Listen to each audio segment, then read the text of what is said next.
जय भगवान। जय श्री हरि ओम हरि ओम। जय।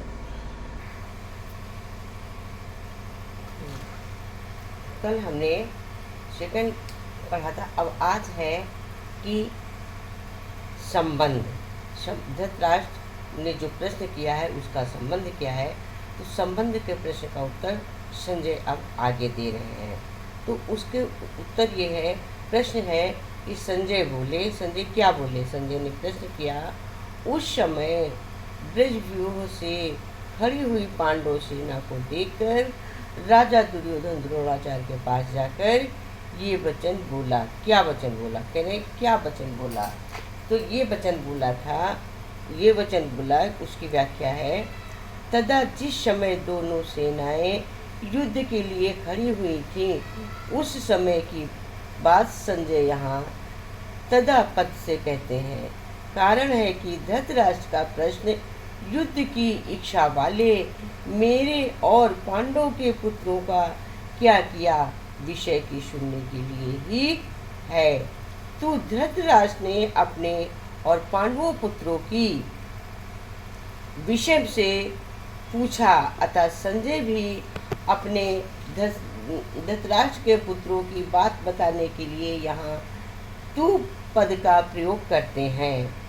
दृष्टा पांडव ने व्यूढ़म, पांडवों की ब्रजभूमि से खड़ी सेना को देखने का तात्पर्य है कि पांडवों की सेना बड़ी ही सुचारू रूप से और एक ही भाव से खड़ी थी, अर्थात उसके सैनिकों में दो भाव नहीं थे, मतभेद नहीं था। उनके पक्ष में धर्म और भगवान श्री कृष्ण थे। जिसके पक्ष में धर्म और भगवान होते हैं उसका दूसरे पर बड़ा असर पड़ता है। इसलिए संख्या में कम होने पर भी पांडवों की सेना तेज थी और उसका दूसरों पर बड़ा असर पड़ा। अतः पांडव सेना का दुर्योधन पर बड़ा ही असर पड़ा, जिससे वो द्रोणाचार्य के पास जाकर नीति युक्त गंभीर वचन बोलता है।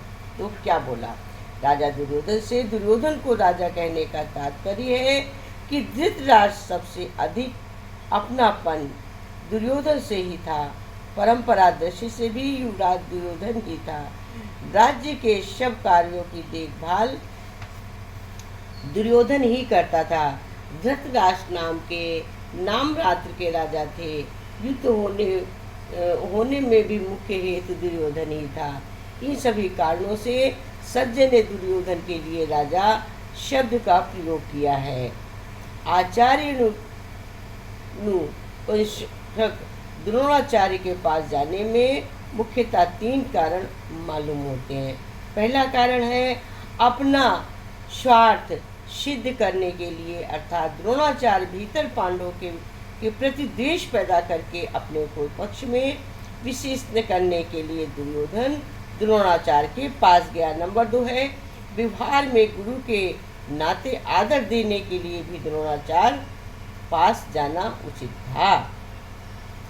नंबर 3 है मुख्य व्यक्ति का सेना में यथास्थान खड़े रहना बहुत आवश्यक होता है, अन्यथा व्यवस्था बिगड़ जाती है। इसलिए दुर्योधन द्रोणाचार्य के पास खुद जाना उचित ही था।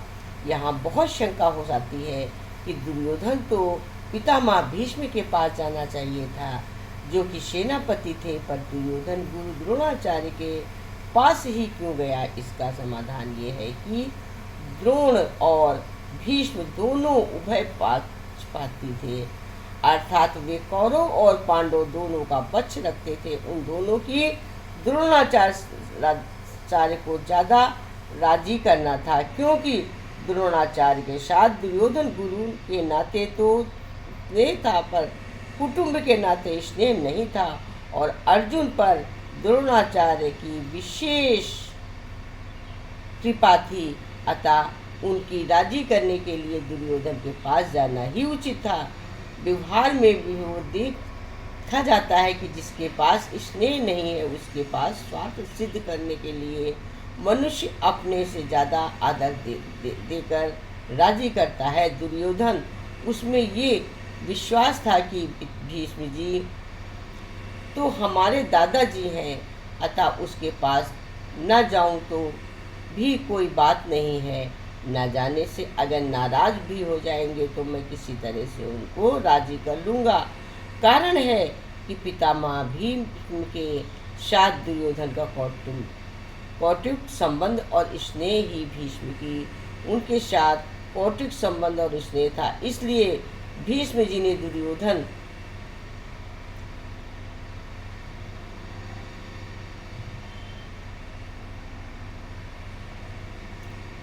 के साथ संबंध और स्नेह भीष्म को उसके साथ कौटुक संबंध और स्नेह था। इसलिए भीष्म जी ने दुर्योधन को राजी करने के लिए जोर से शंख बजाया। वचन अब्रवीत, यहाँ अब्रवीत कहना है कि पर्याप्त है, क्योंकि अब्रवीत क्रिया के अंतर्गत ही है आ जाता है, अर्थात दुर्योधन बोलेगा मैं तो वचन ही बोलूँगे। इसलिए यहाँ वचकम शब्द की आवश्यकता नहीं थी। फिर भी वचनम शब्द देने का तात्पर्य है कि दुर्योधन नीति युक्त गंभीर वचन बोलता है, जिससे द्रोणाचार्य के मन में पांडवों के प्रति द्वेष पैदा हो जाए और वे हमारे ही पक्ष में रहते हुए ठीक तरह से युद्ध करें, जिससे हमारी विजय हो जाए, हमारा स्वार्थ सिद्ध हो जाए। अब मैंने इसको अनुवाद की व्याख्या करी है। अब संबंध जो है इसका कल आगे बोलेंगे कि इसका संबंध क्या है।